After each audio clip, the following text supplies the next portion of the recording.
Now in this video I am showing you Phaco emulsification. Now first, after painting and draping with a 2.75 knife, we have made the main port, and now with the same 2.75 knife I also make side port. You can also use 15° for the side port. And as it is a white cataract, so I will stain the anterior capsule with trypan blue dye. Make sure you put air bubble so that the dye should not touch the corneal endothelium. And here you can see that now the anterior capsule is giving a bluish hue after staining. Now I am putting the viscoelastic to deepen the anterior chamber, so that a space is created for intraocular manipulation. And now with the help of a cystitome, a bent tip of 1 cc needle, I have gently started the capsulorhexis, CCC, continuous curvilinear capsulorhexis. Make sure it is of adequate size, 5 to 6 millimeter in diameter. It shouldn't be very small and it shouldn't be very large. And now I am performing a hydro dissection. I am putting the water under the anterior capsule edges, and it will separate the whole nucleus from the bag. So now I will be moving the nucleus easily. Now again I have put a viscoelastic. You can see I have rotated the nucleus and it is rotating. It means that the hydro dissection was adequate.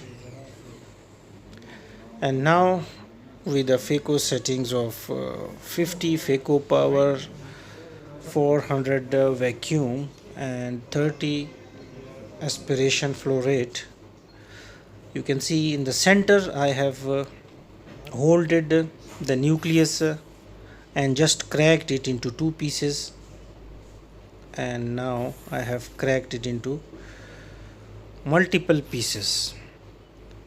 Make sure whatever you do, it is in your visual axis and you have a well control over these steps.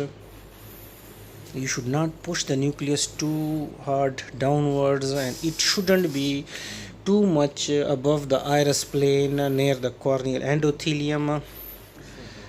And here hardly Phaco power is used for 5 to 6 seconds.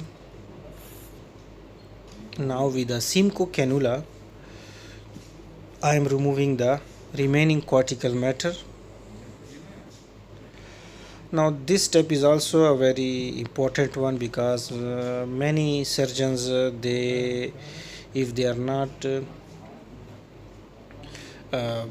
seeing the cortical matter properly, they can pull the capsule and cause granular dehiscence as well as posterior capsular rupture.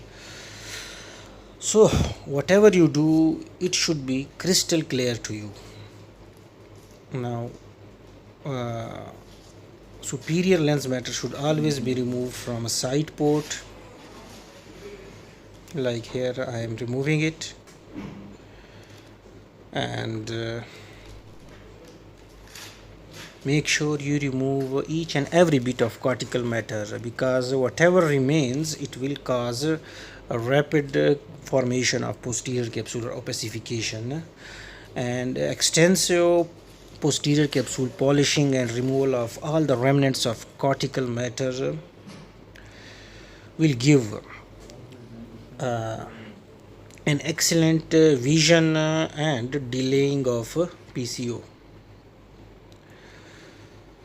So now I have put viscoelastic, and now foldable insertion of foldable intraocular implant. The IOL implantation should be as such that the leading haptic should be inside the bag, and the following haptic you can put it with the dialer, like here I am gently pushing it into the bag, and now the following haptic is also inside the bag. So that was all about phaco emulsification in a white cataract. Thank